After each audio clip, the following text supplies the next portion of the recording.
Hello and नमस्ते, स्वागत छ हजुरलाई नेपाल अनलाइन स्कुल च्यानलमा। आज हामी बिबिएस फर्स्ट इयरको प्रिन्सिपल अफ द म्यानेजमेन्ट पढ्न जाँदैछौँ है त, जसमा चाहिँ आज हाम्रो च्याप्टर 2 रहेको छ, इन्ट्रोडक्सन टु द म्यानेजमेन्ट है।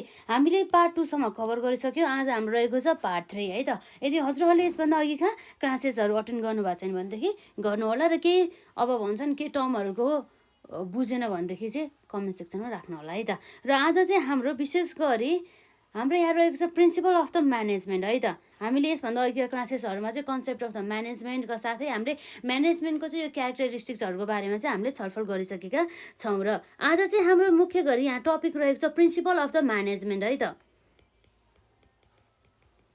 यो हामीले के प्रिन्सिपल्सहरू चाहिँ फलो गर्नुपर्छ त म्यानेजमेन्ट गर्ने बेला, र म्यानेजमेन्ट भनेर एउटा एउटा व्यवस्थापन भनेर बुझ्नको लागि चाहिँ यस्तो यो प्रिन्सिपलहरू चाहिँ फलो गर्नुपर्छ भन्ने कुरा चाहिँ यहाँ रहेको छ है त। फलो गरिएको हुनुपर्छ भन्ने कुरा पनि भयो। भनेपछि अब हाम्रो मुख्यतया हेरौँ है त, प्रिन्सिपल अफ म्यानेजमेन्ट अन्तर्गत हामी हेरौँ यसमा जुन हाम्रो यहाँ हेरौँ प्रिन्सिपल्स अन्तर्गत है त। प्रिन्सिपल अन्तर्गत हामी हेर्न सक्छौँ यहाँ, जस्तै हाम्रो यहाँ रहेको छ सुरुमा है त। अब म्यानेजमेन्टले त अब यस्तो भन्छ नि त, अब होइन म्यानेजमेन्ट गर्नको लागि त सबैले अब एकजनालाई मात्रै काम गराउने है, र अब भनौँ न अरूले चाहिँ कामै नगर्ने, जस्तै अब एउटालाई चाहिँ ओभरलोड गर्ने, अरूलाई चाहिँ अब कामै नदिने, त्यस्तो अवस्था त गर्नु भएन। अब सबैलाई नै उनीहरूको क्षमता अनुसार उनीहरूको इफिसियन्सी अनुसार चाहिँ कामहरू चाहिँ उनीहरूलाई दिनु पर्यो, अर्थात् हामीले कामहरूको चाहिँ विभाजन गर्नु पर्यो है त। हो त्यसपछि मात्र अब हाम्रो व्यवस्थापन हुन सकिन्छ नि त। हो अब सुरुमा हामी यहाँ लेख्न सक्छौँ जुन हाम्रो म्यानेजमेन्टको प्रिन्सिपलको सुरु पोइन्ट है त। यो सुरुको पोइन्टमा रहेको छ हाम्रो डिभिजन अफ द वर्क है त। डिभिजन अफ वर्क, कामको विभाजन गर्नुपर्ने भयो। र अब हामी फेरि अर्को टर्ममा जाउँ है त एकपल्ट। पहिला हामी पोइन्ट लेख्छौँ, त्यसपछि हामी प्रत्येक पोइन्टको चाहिँ मेन यसले के भन्न खोजेको यो प्रिन्सिपलले भन्ने कुरा चाहिँ हामी छलफल गर्छौँ है त। र डिभिजन अफ द वर्क भनेपछि अब अर्को रहेको छ हाम्रो यहाँ प्रिन्सिपल अफ द म्यानेजमेन्ट अन्तर्गत नै आउने भनेको एउटा अथोरिटी एन्ड रेस्पोन्सिबिलिटीको कुरा आउँछ है त। अथोरिटी एन्ड रेस्पोन्सिबिलिटीको कुरा आउने भयो। र यसपछि अब हाम्रो के आउँछ भन्दा यहाँ हामी हेर्न सक्छौँ डिसिप्लिनको कुरा। देयर मस्ट बी डिसिप्लिन्स है त। डिसिप्लिन भयो, र डिसिप्लिन मात्रै भएर भएन, अब हाम्रो यहाँ कमान्ड हुन्छ नि, युनिटी अफ द कमान्ड हुनु पर्यो। Unity of command, unity of command पछि हाम्रो सबअर्डिनेसन अफ द, अब अथवा योभन्दा सुरुमा हामी युनिटी अफ द डिरेक्सन पनि लेखिहालौँ नि त है त। युनिटी अफ डिरेक्सनको कुरा आउने भयो। र यसपछि अर्को आउँछ हाम्रो यहाँ subordination of the individual interest to the general interest है त। यो कुराहरू चाहिँ हामी सबैको प्रत्येक हामी छलफल गर्छौँ है त एकछिनमा। सबअर्डिनेसन अफ इन्डिभिजुअल है त, of individual interest to general interest भन्ने कुरा रहेको छ है त। र यसपछि अर्को भनेको हाम्रो रेमुनेरेसन अफ द पर्सनलको कुरा आउँछ है त। रेमुनेरेसन अफ पर्सनल, त्यो पर्सनहरूले काम गरेको बापत दिनु पर्यो नि त रेमुनेरेसन त, होइन त्यो कुराहरू चाहिँ आउँछ है त यसमा।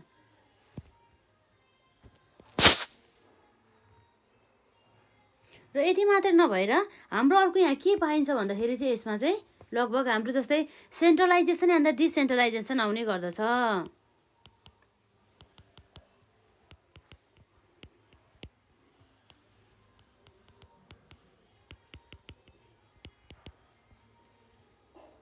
र त्यसपछि अर्को हाम्रो यहाँ चाहिँ आउँछ स्कालर चेन्ज कुरा आउँछ है त।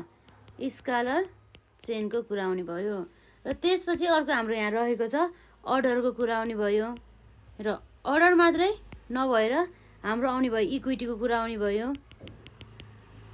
र यसपछि हाम्रो इक्विटी पछि अर्को भनेको हाम्रो स्टेबिलिटी अफ द टेनरको कुरा आउने भयो।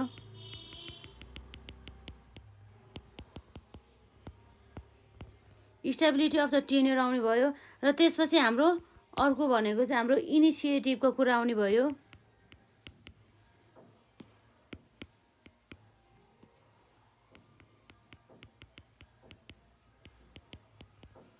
इनिसिएटिभको कुरा आउनुभयो। त्यसपछि हाम्रो आउँछ लास्टमा हाम्रो यहाँ रहेको छ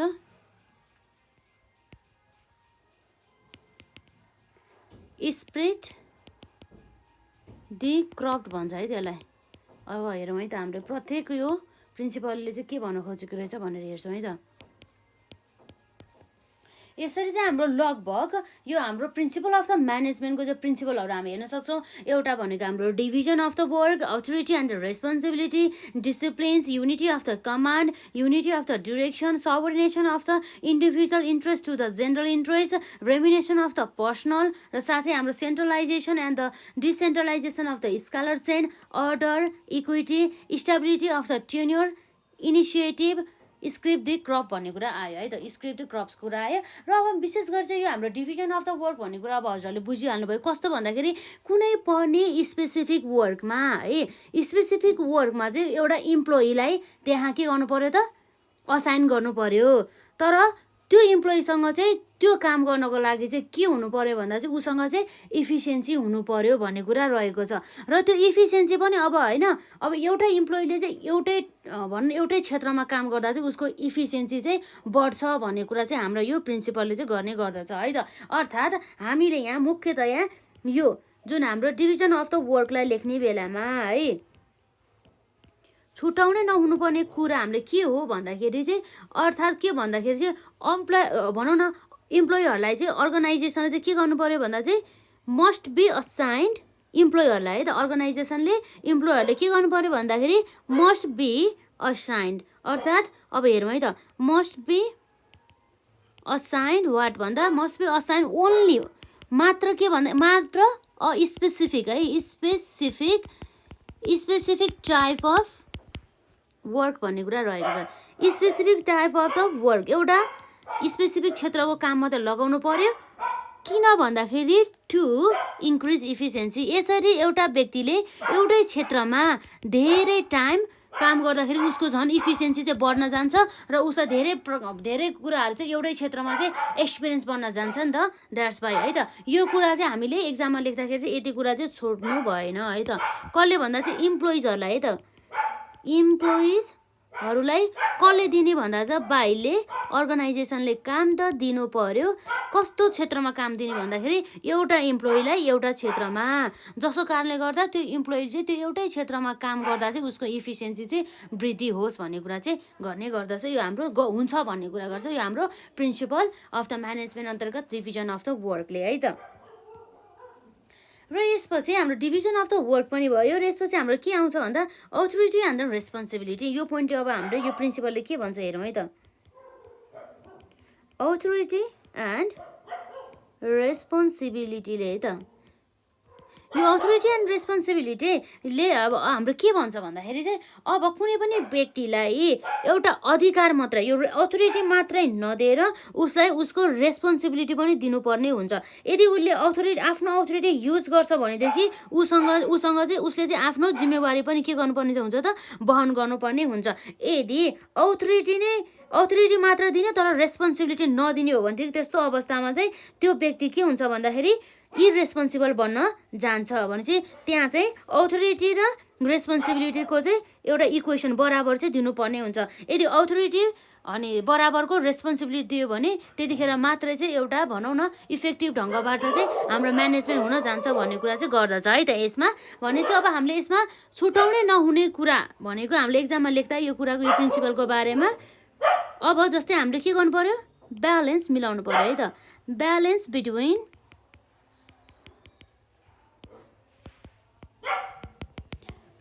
बिट्विन अथोरिटी एन्ड रेस्पोन्सिबिलिटी भन्ने कुरा गर्छ है त।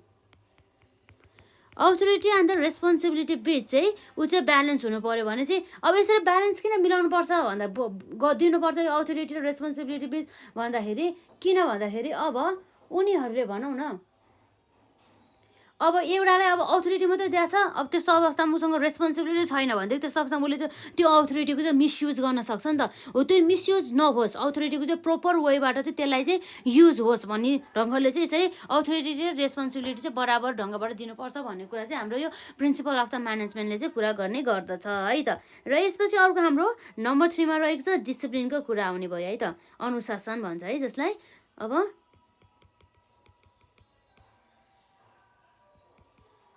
डिसिप्लिनको कुरा आयो। डिसिप्लिन भने चाहिँ अब के भयो भन्दा चाहिँ एउटा अनुशासन भन्ने कुरा आयो है त, जसमा चाहिँ अब प्रत्येक अब जुन हाम्रो सबअर्डिनेट्सहरू हुन्छ त्यो अर्गनाइजेसनसँग रिलेटेड अरू व्यक्तिहरू हुन सकिन्छ, हो सबै सम्पूर्ण व्यक्तिहरू जुन अर्गनाइजेसनसँग सम्बन्धित रहेको छ उनीहरूले चाहिँ अब अर्गनाइजेसनसँग सम्बन्धित रुल्सहरू रेगुलेसनहरू र साथसाथै प्रोसिडरहरू चाहिँ उसले के गर्नुपर्ने भयो भन्दा चाहिँ फलो गर्नुपर्ने भयो, र उनीहरूले चाहिँ त्यो सुपिरियर्सहरूले बनाएको एउटा डिरेक्टिभ्सहरू गाइडलाइन्सहरूलाई चाहिँ फलो गर्नुपर्छ भन्ने कुरा चाहिँ रहेको छ। भने चाहिँ हाम्रो डिसिप्लिन अन्तर्गत हामीले के भनेर यहाँ चाहिँ मोस्ट इन्क्लुड गर्नु कुरा भनेको चाहिँ यसमा to follow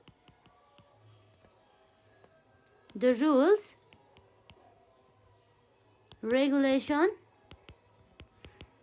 regulations and procedures भन्ने कुरा गर्छ है त। प्रोसिडर्स कसको भन्दा त प्रोसिडर्स अफ द अर्गनाइजेसनको है, यति कुरा चाहिँ मस्ट इन्क्लुड गर्नुपर्ने भयो है त। अब जस्तै अब यो प्रिन्सिपल हुन्छ नि, यो प्रिन्सिपल त अब अर्गनाइजेसनसँग सम्बन्धित सम्पूर्ण व्यक्तिहरूलाई हो नि त, चाहे त्यो सबअर्डिनेट्स होस् चाहे त्यो म्यानेजर्स होस् सबैलाई नै यो एप्लिकेबल चाहिँ हुने गर्छ। सबैले चाहिँ अर्गनाइजेसनसँग सम्बन्धित रुल्स रेगुलेसन प्रोसिडर्सहरूलाई चाहिँ फलो गर्नुपर्छ, र यो हाम्रो सुपेरियरहरूले चाहिँ बनाएको डिरेक्टिभ्सहरू गाइडलाइन्सहरूलाई चाहिँ फलो गर्नुपर्ने हुन्छ भन्ने कुरा चाहिँ रहेको छ है त। र अर्गनाइजेसनको चाहिँ इन्भाइरोमेन्ट चाहिँ डिसिप्लिन इन्भाइरोमेन्ट चाहिँ क्रिएट गर्नु पर्यो भन्ने कुरा रहेको छ है त। अर्थात् हाम्रो to maintain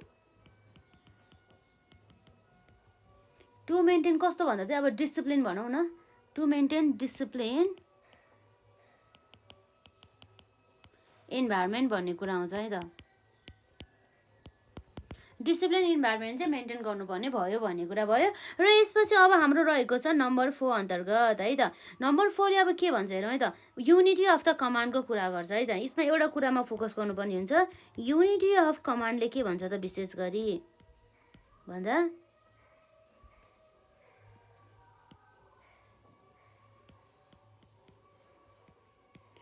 unity of the command है त। कमान्डको चाहिँ के हो त युनिटी, अर्थात् कस्तो भन्दा यो प्रिन्सिपल अनुसार चाहिँ यसले के भन्छ भन्दा चाहिँ प्रत्येक वर्कर कामदारहरू हुन्छ नि, प्रत्येक यो हाम्रो सबअर्डिनेट्सहरू हुन्छ हो, त्यो सबअर्डिनेट्सहरूले चाहिँ के गर्नु पर्यो भन्दा चाहिँ एउटा अर्डर अथवा इन्स्ट्रक्सनहरू चाहिँ ओन्ली एउटा सुपेरियरबाट मात्रै चाहिँ प्राप्त गर्नुपर्छ एक टाइममा भन्ने कुरा रहेको छ है त। भने मतलब एउटै टाइममा चाहिँ अब सबै भनौँ न लगभग 10-12जनाले सुपेरियरहरूले चाहिँ एउटै टाइममा चाहिँ भनौँ न एउटा कामको लागि चाहिँ धेरै धेरै डिरेक्सनहरू दिए इन्स्ट्रक्सनहरू दिए, त्यस्तो अवस्थामा त अब इम्प्लोइहरू त कन्फ्युजन हुनसक्छ, उसले चाहिँ अब आफ्नो काम चाहिँ राम्रोसँग गर्न सक्दैन नि त। त्यसै कारणले गर्दाखेरि एउटा काम गर्दा है उसले चाहिँ एउटै सुपेरियरबाट चाहिँ अर्डर्स र इन्स्ट्रक्सन चाहिँ पाउनुपर्ने हुन्छ एउटै टाइममा भन्ने कुरा चाहिँ यसमा रहेको छ है त। अर्थात् हामीले के पनि भन्न सक्छौँ भन्दा चाहिँ एभ्री वर्कर है, यति चाहिँ लेख्न नछुटाउनु है एक्जाममा यो पोइन्ट चाहिँ, एभ्री वर्कर्स अर द के भन्छ यसलाई सबअर्डिनेट्स भन्छ है। Every worker or the subordinates must get है त, के गर्छ भन्दा must get orders and instruction भन्छ है त, अर्डर्स एन्ड द इन्स्ट्रक्सन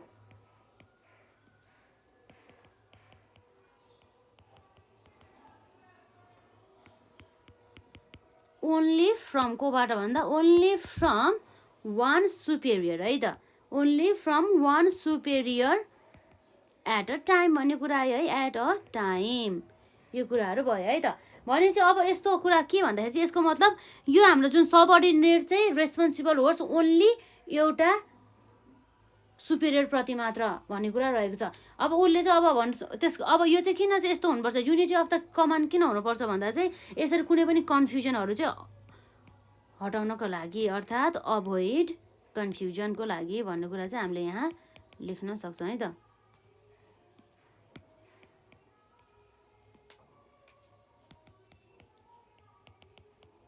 र अब यसमा चाहिँ के हुन्छ भन्दा चाहिँ रेस्पोन्सिबिलिटीहरू चाहिँ फिक्स गर्नको लागि अकाउन्टेबिलिटीहरू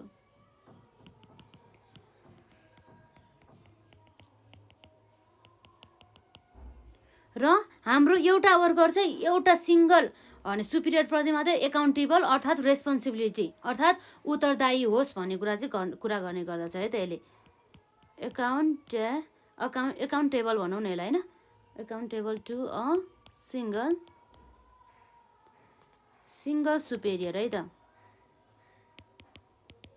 single superior at a time भन्ने कुरा रहेछ एट अ टाइम भनेको एकचोटिमा है यो कुराहरू आउने भयो हाम्रो युनिटी अफ द कमान्डमा र यसपछि अर्को हाम्रो नम्बर 5 मा रहेको छ युनिटी अफ द डिरेक्सनको कुरा आउँछ है त युनिटी अफ डिरेक्सन यो युनिटी अफ द डिरेक्सनले अब के भन्छ त अब हामी हेरौँ है त यो युनिटी अफ द डिरेक्सन अर्थात् के भन्दाखेरि जस्तै अब एउटा हेड अनुसार एउटा प्लान हुनु पर्यो भन्ने कुरा रहेको छ है त अर्थात् के हुन्छ भन्दा चाहिँ यो प्रिन्सिपलले के भन्छ भन्दा देयर सुल बी वान हेड है त one head and one plan हुनुपर्छ भन्ने कुरा गर्छ है त one head and the one plan भनौँ न होइन one plan for the group of the activities अर्थात् कुनै पनि अब अब्जेक्टिभ हासिल गर्नको लागि चाहिँ अब उनीहरूसँग चाहिँ के हुनु पर्यो भन्दा चाहिँ अब एउटा प्लान हुनु पर्यो एउटा व्यक्तिसँग भन्ने कुरा चाहिँ यसले चाहिँ कुरा गर्ने गर्दछ अर्थात् के हो भन्दा चाहिँ त्यहाँ चाहिँ एउटा प्लान हुनु पर्यो एउटा वर्कको लागि एउटा कामको लागि एउटा हुनु पर्यो एउटा प्लानको लागि एउटा के हुनु पर्यो भन्दाखेरि एउटा मेम्बर्स हुनु पर्यो मेम्बर्स भन्दा पनि एउटा वान प्लान हुनु पर्यो one plan for the common work and the अब साथै अब त्यसको लागि चाहिँ अब त्यसलाई गाइड गर्ने त्यसलाई डिरेक्सन दिने चाहिँ एउटा भनौँ न एउटा सुपिरियर चाहिँ हुनु पर्यो अर्थात् इन्चार्ज पनि भन्न सकिन्छ जसले चाहिँ अब सबै मेम्बरहरूलाई चाहिँ कोअर्डिनेट गर्ने गरिन्छ भन्ने कुरा चाहिँ हामी यसमा गर्छौँ अर्थात् यसको पनि लेखिहाल्नु त है त यो कुराहरू चाहिँ अब एक्जाममा चाहिँ लेख्दाखेरि चाहिँ यो पोइन्टहरू चाहिँ छुटाउनु भएन है त यसलाई नोट डाउन गर्नु होला बरु अर्थात् हाम्रो के भयो भन्दाखेरि one plan for common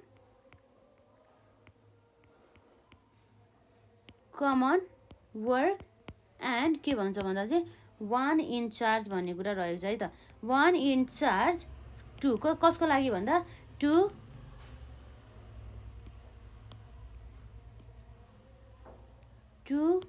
coordinate all the member भन्ने कुरा रहेको छ है त यी कुराहरू चाहिँ आउने भयो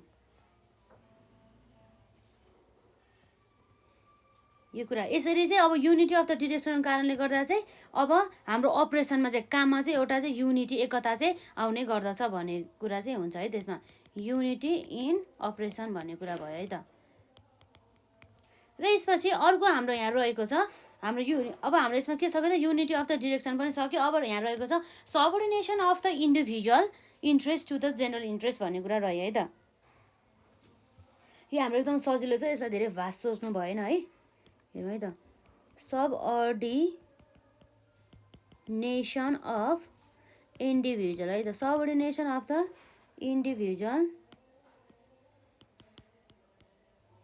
individual interest to general interest भन्ने कुरा रहेको छ अर्थात् यो प्रिन्सिपल चाहिँ मेन के भन्छ भन्दाखेरि चाहिँ जुन हाम्रो यो सबअर्डिनेटहरू हुन्छ नि यो इम्प्लोइहरू हुन्छ उनीहरूले चाहिँ आफ्नो व्यक्तिगत स्वार्थलाई चाहिँ के गरेर त पछाडि राखेर त्यसलाई चाहिँ प्रायोरिटी नदिएर मेन उसको त्यो व्यक्तिगत स्वार्थलाई भन्दा पनि यो जुन हाम्रो अर्गनाइजेसनको कमन गोल रहेको छ नि अर्थात् अर्गनाइजेसनको चाहिँ यो इन्ट्रेस्ट रहेको छ त्यसलाई चाहिँ विशेष प्रायोरिटी दिनु पर्यो भन्ने कुरा रहेको छ यसरी अर्गनाइजेसनको जुन जेनरल इन्ट्रेस्टलाई प्रायोरिटी दिँदा त्यो व्यक्तिको चाहिँ स्वत नै त्यो इन्ट्रेस्ट चाहिँ पुरा हुन्छ भन्ने कुरा चाहिँ हाम्रो यो प्रिन्सिपल अफ द म्यानेजमेन्ट अन्तर्गत चाहिँ यो subordination of the individual interest to the general interest भन्ने कुराले चाहिँ गर्ने गर्दछ भनेपछि यसमा मेन केही बुझ्नु पर्दैन जस्ट यति बुझ्नुपर्छ इन्डिभिजुअलहरूले चाहिँ आफ्नो व्यक्तिगत स्वार्थलाई चाहिँ गरेर भन्दा पनि यसलाई मध्यनजर गर्ने, तर त्यसलाई चाहिँ विशेष प्रायोरिटी नदिने के। आफ्नो इन्ट्रेस्टलाई त अब याद त गर्नु पर्यो, तर उसले चाहिँ विशेष धेरै चाहिँ मात्रामा चाहिँ प्रिफरेन्स चाहिँ जेनरल इन्ट्रेस्ट हासिल गर्नको लागि, अर्गनाइजेसनको चाहिँ मेन उद्देश्य हासिल गर्नको लागि फोकस गर्नु पर्यो भन्ने कुरा चाहिँ रहेको छ। आफ्नो व्यक्तिगत हित भन्दा पनि संस्थागत हितमा चाहिँ विशेष ध्यान पुर्याउनु पर्छ भन्ने कुरा चाहिँ यो पोइन्टले गर्ने भयो है त। र यसपछि अब हाम्रो रहेको छ नम्बर 7मा है त। हाम्रो के छ यसपछि, रेम्युनेसन अफ द पर्सनल है त। अब यसमा हेरौँ रेम्युनेरेसन है त। रेम्युनेरेसन अफ द पर्सनलको कुरा आउँछ। अब यो रेम्युनेरेसन अफ द पर्सनलले अब के भन्छ भन्दाखेरि है, विशेष गरी रेम्युनेसन भनेको चाहिँ एउटा अब भनौँ न एउटा काम गरेको बापत दिने एउटा रिवार्ड अथवा अब यसलाई ज्याला अथवा स्यालेरी सामान्य भाषामा बुझ्दाखेरि है, अथवा एउटा काम गरेको बापत दिने एउटा रिवार्ड भनेर चाहिँ हामीले बुझ्न सक्छौँ है त। रिवार्ड हुने आउनुभयो। र यसपछि अब जुन पर्सनल भने त संस्थासँग सम्बन्धित जसले संस्थाको हितको लागि चाहिँ काम गर्ने गर्दछ, अर्थात् वर्क अर द पर्फर्मेन्स पनि भन्न सक्छौँ है। ती कुराहरू गर्छ त्यो व्यक्तिहरूले चाहिँ उनीहरूले गरेको काम अनुसार, उनीहरूको क्षमता अनुसार, उनीहरूले कति अब अर्गनाइजेसनले टाइम दिएको आधारमा उनीहरूलाई चाहिँ एउटा ज्याला अथवा रिवार्ड चाहिँ दिने गर्दछ भन्ने कुरा रह्यो। यसरी उसले काम गरिसकेपछि त्यो जुन इम्प्लोइहरूलाई अथवा यो पर्सनलहरूलाई चाहिँ यसरी रेम्युनेसन ज्याला दिनुपर्छ हो, यसरी ज्याला दिएर चाहिँ उनीहरूलाई मोटिभेट गर्नुपर्छ भन्ने कुरा चाहिँ हाम्रो चाहिँ यो प्रिन्सिपलले चाहिँ गर्ने गर्दछ है त। र यसपछि अर्को रहेको छ हाम्रो नम्बर 8मा। नम्बर 8मा हाम्रो के रहेछ त हेरौँ है त। हाम्रो यसमा छ सेन्ट्रलाइजेसन एन्ड द डिसेन्ट्रलाइजेसन भन्ने कुरा आयो है त। त्यो कुरा हेरौँ यसमा पहिला।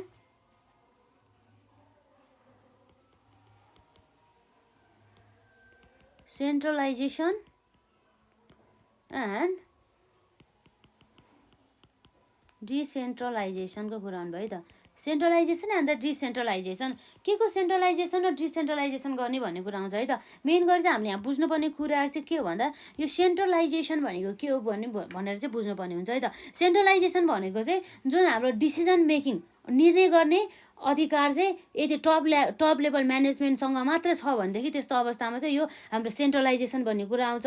र डिसेन्ट्रलाइजेसन चाहिँ कतिखेर आउँछ भन्दाखेरि चाहिँ जब चाहिँ कुनै पनि अब डिसिजन निर्माण गर्ने अधिकारहरू चाहिँ अब भनौँ न यसमा चाहिँ एकदमै सिस्टमेटिकल्ली अब कहाँबाट भन्दाखेरि अब हामी हेरौँ है त, टप टु द बटनबाट चाहिँ हाम्रो चाहिँ डिसिजन गर्ने चाहिँ अब अथोरिटी चाहिँ हुने गर्दछ भन्ने कुरा चाहिँ हामीलाई यो डिसेन्ट्रलाइजेसन अन्तर्गत चाहिँ गर्ने गर्दछ है त। हामीले छुटाउनै नहुनु पर्ने कुरा है त। यो यसको चाहिँ यो प्रिन्सिपलले मेन गरी के भन्छ भन्दा चाहिँ सेन्ट्रलाइजेसन भन्ने बित्तिकै के भन्छ, retention of the decision making भनेपछि त्यो अथोरिटी चाहिँ कोसँग रिटेन हुनु पर्यो, कोसँग हुनु पर्यो भन्दा चाहिँ टप लेभल म्यानेजमेन्टसँग मात्र हुनु पर्यो भन्ने कुरा चाहिँ रहेको छ, जसमा चाहिँ हाम्रो यो लोवर लेभल म्यानेजमेन्ट सबअर्डिनेट्सहरू चाहिँ त्यो डिसिजन मेकिङमा चाहिँ इन्भल्भ हुन पाएन भन्ने कुरा चाहिँ गर्ने गर्दछ है त। सेन्ट्रलाइजेसन भनेपछि के भन्नु पर्यो भन्दा रिटेन्सन द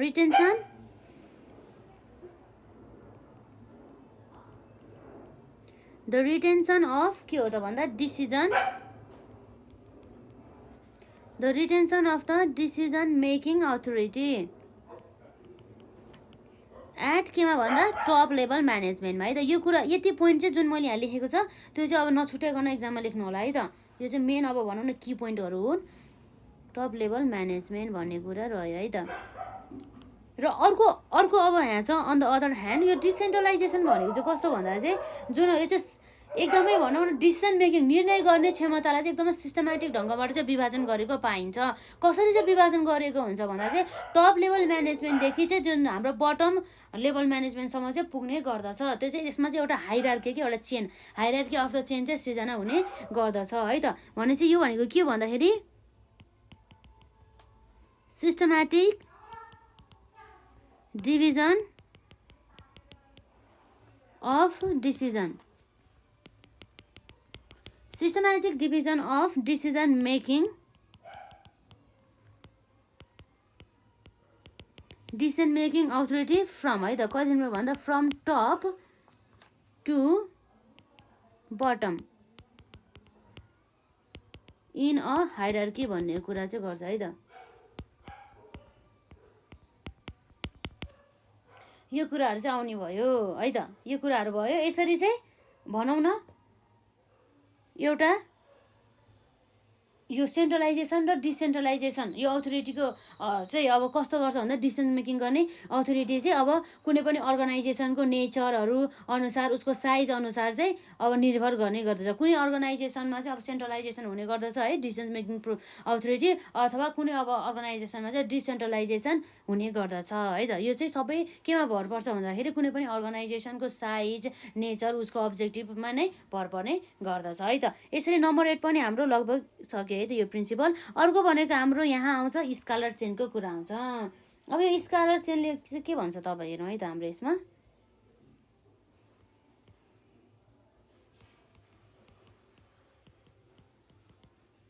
स्कालर चेन है त। यो अब यो भनौँ न यो स्कालर चेन्ज भनेको चाहिँ कस्तो भन्दाखेरि चाहिँ जसमा चाहिँ एउटा सिधा भनौँ न एउटा हाइरार्की छ के, जसमा चाहिँ टपदेखि बटमसम्म चाहिँ एउटा चेन बन्ने गर्दछ। त्यहाँ चाहिँ कुनै पनि ब्रेक नै छैन के। अर्थात् हामीले के पनि भन्न सक्छ भन्दा चाहिँ यसको अनुसार चाहिँ unbroken line of authority from top to bottom भन्ने कुरा गर्दछ है त। Top to bottom in hierarchy भन्ने कुरा आयो है त।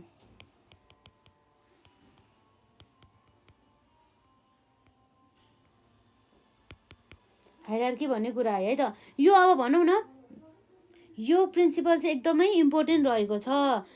किन इम्पोर्टेन्ट रहेको छ भन्दा चाहिँ अर्गनाइजेसनको इन्फर्मेसनहरू चाहिँ अब सिस्टमेटिकल्ली का साथसाथै एकदमै अर्डरली चाहिँ यसरी प्रोभाइड गर्नको लागि, अर्थात् कम्युनिकेसन है त। मेन यो चाहिँ के को लागि चाहियो भन्दा कम्युनिकेसन सञ्चार गर्नको लागि। अब कम्युनिकेसन अब विभिन्न प्रकारका अब इन्फर्मेसनहरू त अब हामीले के गर्नु पर्यो भन्दा चाहिँ अर्गनाइजेसनमा रहेका इन्फर्मेसनहरू चाहिँ सबैलाई चाहिँ अब के गर्नु पर्यो भन्दा चाहिँ स्प्रेड गर्नु पर्यो नि त, सबैलाई जानकारी दिलाउनु पर्यो नि त है। त्यसको लागि पनि यो हाम्रो स्कलर चेनले चाहिँ एकदमै हेल्प गर्ने गर्दछ। अब भनौँ न यो इन्फर्मेसन चाहिँ कसरी चाहिँ अब भनौँ न अनि दिन्छ भन्दाखेरि टपदेखि होइन, टप म्यानेजमेन्टदेखि चाहिँ केमा आउँछ टप टु बटम आउने गर्दछ है। अर्को भनेको ठ्याक्कै यसको अर्को भाइस पर्सा अपोजिट भनौँ यसलाई। यो भनेको चाहिँ बटमबाट पनि बटम टु टपमा यसरी चाहिँ एउटा कम्युनिकेसन चाहिँ सिर्जना गर्नको लागि चाहिँ हाम्रो चाहिँ यो स्कलर चेन, अर्थात् यसमा चाहिँ एउटा अथोरिटीकोहरू हुन्छ नि, अथोरिटीहरूको चाहिँ टपदेखि बटमसम्म चाहिँ एउटा हाइरार्की गरेर चाहिँ एउटा रहेको हुन्छ भन्ने कुरा, बाँडिएकै हुन्छ भन्ने कुरा रह्यो है त। र यसपछि अर्को हाम्रो नम्बर 10मा, अब हाम्रो नम्बर 10मा के छ हेरौँ है त।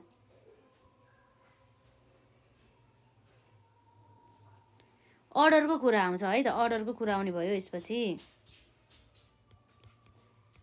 अब यो अर्डर भनेको के हो त भन्दा यो अर्डर भन्ने चाहिँ यो प्रिन्सिपल चाहिँ मेन भनेको चाहिँ जुन हाम्रो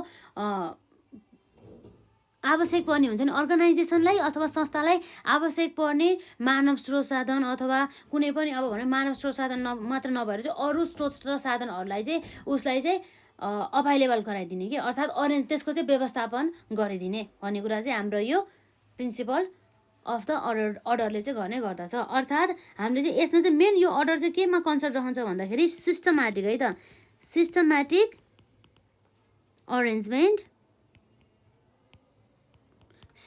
अरेन्जमेन्ट अफ म्याटेरियल्स भने चाहिँ अब यो त अब हाम्रो कच्चा पदार्थहरू आवश्यक पर्ने गर्छ। त्यति मात्रै नभएर चाहिँ अब विभिन्न प्रकार मेसिनहरू भयो, टुल्सहरू आवश्यक पर्ने गर्दछ र साथै अब हामीलाई पिपुल पनि आवश्यक पर्छ, कामदारहरू अर्थात् वर्कर लेबर भनिन्छ जसलाई है, त्यो कुराहरू भयो। अर्थात् अब यो अनुसार चाहिँ के भन्दाखेरि यो जुन हाम्रो यो अर्डर अनुसार चाहिँ के गर्छ भन्दाखेरि चाहिँ राइट टाइममा राइट पिपुलहरूलाई के गर्ने त भन्दा प्लेसिङ गर्ने राख्ने भन्ने कुरा भयो र राइट क्वान्टिटीको राइट प्लेसमा चाहिँ त्यो म्याटरहरू चाहिँ पुर्याउनु पर्यो भन्ने कुरा चाहिँ गर्ने गर्दछ है त। अर्थात् हामीले अब यहाँ विशेष गरी यहाँ हेरौँ जुन हामीलाई आवश्यक पर्ने विशेष गरी भनौँ न म्याटेरियलहरू चाहिँ अब के अर्डर हुन सकिन्छ भन्दा चाहिँ दुईवटा टाइपको चाहिँ अर्डर हुन सकिन्छ। एउटा जुन चाहिँ हाम्रो यो फोइलले चाहिँ यसलाई चाहिँ क्लासिफाइड गरेको है छ त है त। भनेपछि फोइलको अनुसार चाहिँ हाम्रो एउटा अर्डर पनि दुईवटा टाइपको हुने भयो। एउटा भनेको हाम्रो म्याटेरियल अर्डर र अर्को भनेको हाम्रो के छ भन्दा चाहिँ यसमा सोसियल अर्डरहरू चाहिँ पर्ने गर्दछ। म्याटेरियल अर्डर र सोसियल अर्डर अन्तर्गत चाहिँ यसरी पर्ने गर्दछ। यो चाहिँ अर्डरहरू भयो है त। अब यसको अर्थात् के भन्दाखेरि चाहिँ मेसिनहरू भयो, साथसाथै अरू फिजिकल थिङ्सहरू भयो नि हो, तिनीहरूलाई चाहिँ एउटा प्रोपर प्लेसमा राख्ने र साथसाथै उनीहरूको चाहिँ अब भनौँ न प्रोपर अनि क्वान्टिटीमा चाहिँ त्यो म्याटेरियलहरू चाहिँ अर्डर गर्ने भन्ने कुरा आउँछ र साथै राइट पर्सनलाई राइट जबमा चाहिँ अपोइन्टिङ गर्ने भन्ने कुरा चाहिँ हाम्रो आउने गर्दछ। अर्थात् यो चाहिँ अब हामी हेरौँ है त, यो म्याटेरियल अर्डरले चाहिँ के भन्छ भन्दाखेरि चाहिँ हेरौँ है त, यो म्याटेरियल अर्डरले मेन गरी यो म्याटेरियल अर्डरले भन्ने कुरा हेरौँ है त। यसमा म्याटेरियल अर्डरले भन्छ जुन हाम्रो यसले चाहिँ भन्यो भनेको placing machine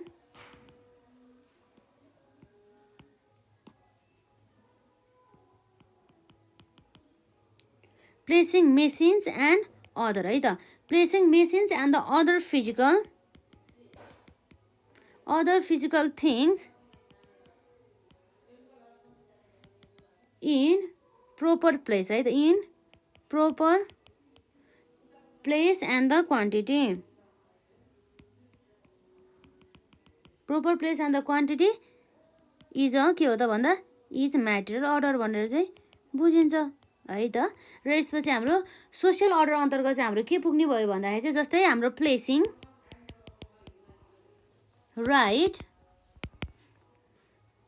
right person to the केमा भन्दा टु द राइट जब भन्ने कुरा रहेको छ है त। यो भनेको के हो भन्दा इज सोसियल अर्डरको कुरा हुने भयो है त।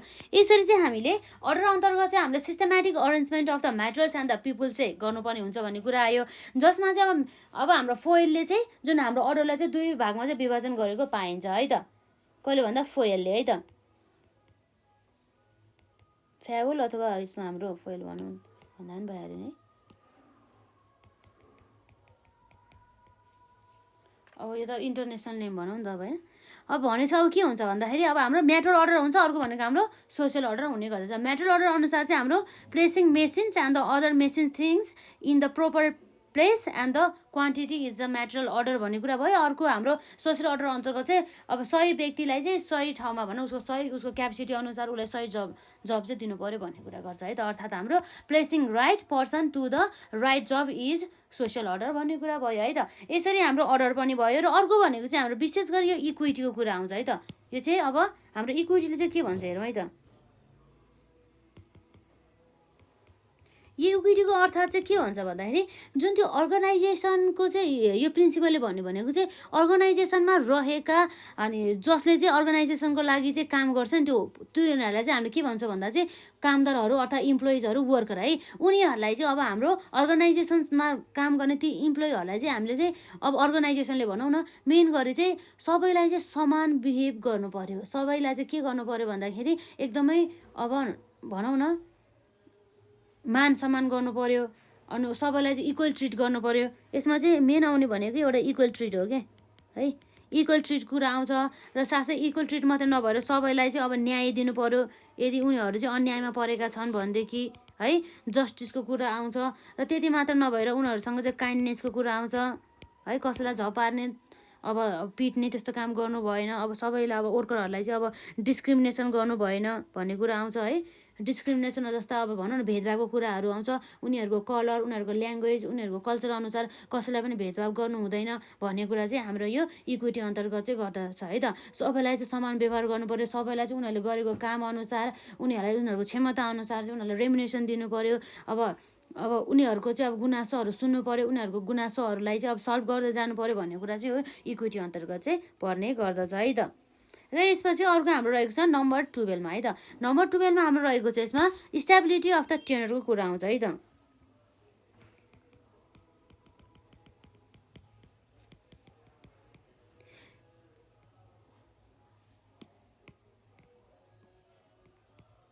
स्टेबिलिटी अफ द टेन्योरले चाहिँ अब यसले चाहिँ के भन्छ भन्दाखेरि जुन हाम्रो इम्प्लोइहरू चाहिँ अलरेडी काम गरिरहेको हुन्छ नि हो त्यो कामदारहरूलाई चाहिँ यस्तो फिलिङ नहोस् कि उनीहरूको जब चाहिँ एकदमै पछि गएर चाहिँ अब भनौँ न जब चाहिँ पाउन सक्दैन, जब चाहिँ अब छुटिन्छ होला भनौँ न।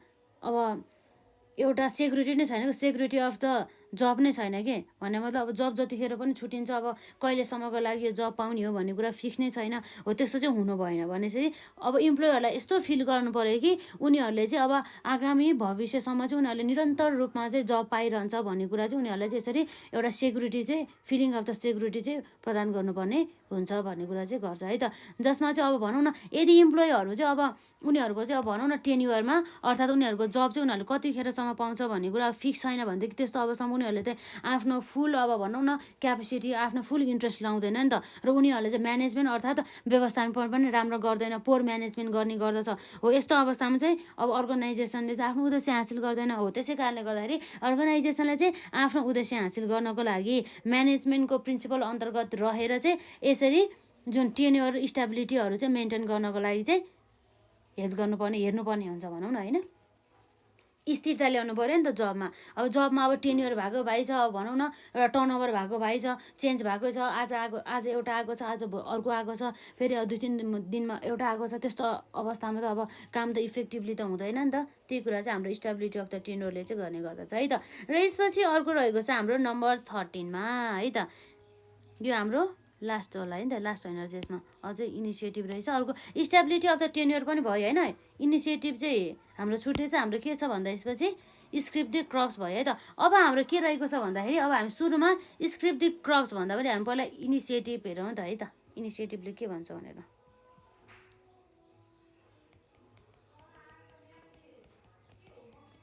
यो इनिसिएटिभ भनेको के हो भन्दाखेरि यो प्रिन्सिपल अनुसार चाहिँ एभ्री इम्प्लोइले के गर्नुपर्ने भयो भन्दा चाहिँ एभ्री इम्प्लोइसँग चाहिँ उसँग चाहिँ अनि फ्रिडम हुनु पऱ्यो। उसले चाहिँ आफूले कुनै पनि अर्गनाइजेसनलाई काम दिँदाखेरि चाहिँ हो त्यसमा चाहिँ जजमेन्टहरू चाहिँ राख्न पाउनुपर्ने भयो, र उसले आफूले नै बनाएको एउटा प्लानहरू हुन्छ नि माइन्डमा, अब यस्तो गर्ने यस्तो गर्दाखेरि ठिक हुन्छ भन्ने एउटा प्लान हुन्छ नि हो, त्यो प्लानलाई चाहिँ कार्यान्वयन गर्ने अर्थात् एक्जिक्युसन गर्ने चाहिँ एउटा चाहिँ उनीहरूलाई चाहिँ अथोरिटी दिनुपर्ने भयो भन्ने कुरा रहेको छ है त। भने मतलब उनीहरूलाई चाहिँ अब उनीहरूको चाहिँ अब भनौँ न व्यक्तिगत क्यापेसिटीमा उनीहरूको अब भन्छ नि त्यसमा उनीहरूको क्षमतामा चाहिँ कुनै पनि प्रकारको रोगदेखि लिएर इन्टरप्सन चाहिँ गर्नु भएन भन्ने कुरा चाहिँ रहन्छ। उनीहरूलाई चाहिँ फ्रिडम स्वतन्त्रता दिनु पऱ्यो भन्ने कुरा रहेको छ है त। अब यसमा हामीले छुटाउनै नहुनुपर्ने मेन कुरा भनेको के हो भन्दाखेरि चाहिँ एभ्री इम्प्लोइ के गर्नु पऱ्यो है त, every employee should be given reliable है त, रिलायबल फ्रिडम टु के को लागि भन्दा to exercise judgement in formulation and execution of the plan. अब अर्गनाइजेसनले बनाएको प्लानहरू पनि हुन्छ हो, त्यो अर्गनाइजेसनले बनाएको प्लानहरूलाई कार्यान्वयन गर्दा र साथसाथै त्यो प्लान्सहरू बनाउँदाखेरि चाहिँ उसले चाहिँ इम्प्लोइजहरूलाई चाहिँ फ्रिडम दिनु पऱ्यो उनीहरूको पोइन्ट अफ भ्यू राख्नको लागि पनि भन्ने कुरा रहेको छ है त। एक्जिक्युसन अफ द प्लान्स र अब इम्प्लोइहरूमा रहेको अब एउटा हुन्छ नि क्रिएटिभिटीहरू त्यसलाई प्रस्तुत गर्ने पनि एउटा चान्स दिनु पऱ्यो भन्ने कुरा रहेको छ यसमा। र यसपछि अब हाम्रो रहेको छ नम्बर 14मा है त। नम्बर 14मा हाम्रो के छ त हेरौँ है त। नम्बर 14मा रहेको छ हाम्रो स्प्रेड द क्रप्स भन्ने कुरा आउँछ है त। यो चाहिँ आज हाम्रो लास्ट हो है।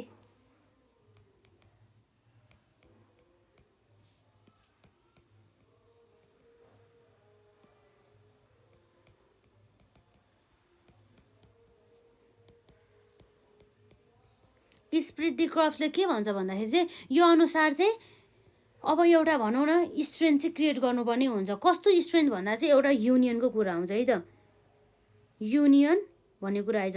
युनियन त एकता त हुनु पऱ्यो त्यहाँ होइन। अब एकता हुनु पऱ्यो, युनियन हुनु पऱ्यो। यो एकताको कारणले गर्दाखेरि चाहिँ यो एकता भनेको नि मेन नै एउटा भनौँ न एउटा स्ट्रेन्थ चाहिँ हुने गर्दछ कुनै पनि अर्गनाइजेसनको भन्ने कुरा चाहिँ गर्दछ यसले है त। यसरी अब यो जुन हाम्रो युनियनको लागि चाहिँ देयर मस्ट बी के हुनु पऱ्यो त, एउटा हार्मोनी हुनु पऱ्यो। हार्मोनी मात्र नभएर म्युचुअल अन्डरस्ट्यान्डिङ हुनु पऱ्यो। एकअर्काको अब भावनाहरू बुझ्ने कुराहरू आउँछ यसमा। अब एउटाले आफ्नो अब ओपिनियनहरू आफ्नो भ्यूहरू बताउँदाखेरि अरूले अब लिसनिङ गर्नु पऱ्यो र अब उनीहरूले के भन्दैछ किन भन्दैछ भन्ने कुरालाई सबैलाई अब राम्रोसँग ध्यान दिनु पऱ्यो। अब त्यसमा चाहिँ अब कसैलाई पनि अब भनौँ न भेदभाव गर्नु भएन, त्यहाँ चाहिँ एउटा सबैलाई चाहिँ हार्मोनी को एउटा हुन्छ नि इन्भाइरोमेन्ट बनाउनु पऱ्यो, फिलिङ अफ द हार्मोनीहरू गर्नु पऱ्यो, त्यसमा चाहिँ टिममा चाहिँ काम गर्नु पऱ्यो, टिममा पनि एउटा के हुनु पऱ्यो भन्दाखेरि टिम स्पिरिट हुनु पऱ्यो भन्ने कुरा चाहिँ गर्ने गर्दछ है त। यसमा टिम स्पिरिट इज नेसेसरी है त। यसमा चाहिँ अब मेन गरी अब हुने भनेको त्यो स्क्रेप द क्रप्स अन्तर्गत चाहिँ अब भनौँ न एउटा चाहिँ युनियनद्वारा चाहिँ एउटा हामीले चाहिँ एउटा स्ट्रेन्थ चाहिँ हामीले इस्टाब्लिस गर्न सक्छौँ है त, जस अन्तर्गत चाहिँ अब हामीले कसरी चाहिँ यसरी अब स्ट्रेन्थहरू चाहिँ इस्टाब्लिस गर्ने त युनियनको द्वारा भन्दाखेरि जस्तै त्यहाँ चाहिँ हार्मोनी हुनु पऱ्यो अथवा म्युचुअल अन्डरस्ट्यान्डिङको द्वारा चाहिँ हामीले यसरी स्क्रिप द क्रप चाहिँ हामीले इस्टाब्लिस गर्न सक्छौँ भन्ने कुरा चाहिँ रह्यो है त। यी कुराहरू चाहिँ हामीले हेऱ्यो हो, विशेष गरी यो चाहिँ हाम्रो एक्जाममा चाहिँ अब 15 मार्क्सको लागि पनि इम्पोर्टेन्ट क्वेसन है यो त, 15 मार्क्समा पनि आउन सकिन्छ यो क्वेसन त। भनेपछि प्रिन्सिपल अफ म्यानेजमेन्ट अन्तर्गत हामी पोइन्ट मात्रै हेर्छौँ है। भनेपछि अब के रहेछ भन्दाखेरि हाम्रो प्रिन्सिपल अफ म्यानेजमेन्ट अन्तर्गत division of the work, authority and the responsibility, disciplines, unity of the command, unity of the direction, subordination of the individual interest to the general interest, remuneration of the principal र हाम्रो centralisation and the decentralisation, scalar चेनको कुरा आउनुभयो, अर्डरको कुरा आउनुभयो, इक्विटीको कुरा आउनुभयो, स्टेबिलिटी अफ द टेन्डरको कुरा आउने भयो र इनिसिएटिभको कुरा आउनुभयो र स्पिरिट द क्रप्सको कुरा आउने भयो है त। यसरी चाहिँ हाम्रो एकदम इम्पोर्टेन्ट टपिक आज हामीले कभर गऱ्यौँ र नेक्स्ट पार्टमा चाहिँ अब हामीले यसै च्याप्टर 2 सँग सम्बन्धित हाम्रो म्यानेजमेन्टको चाहिँ प्रोसेस अथवा फङ्सन्सहरू चाहिँ के हुन् भन्ने कुरा चाहिँ हामी हेर्छौँ है त। यो चाहिँ आज हाम्रो पार्ट 3 चाहिँ यति नै सकिन्छ है त। ल हजुरहरूले यसभन्दा अघिका क्लासेसहरू हेर्नु भएको छैन भनेदेखि हेर्नु होला र केही क्वेरिजहरू भयो, केही टर्महरू बुझ्नु भएन भनेदेखि कमेन्ट सेक्सनमा राख्नु होला है त। र आजलाई यति नै गरौँ।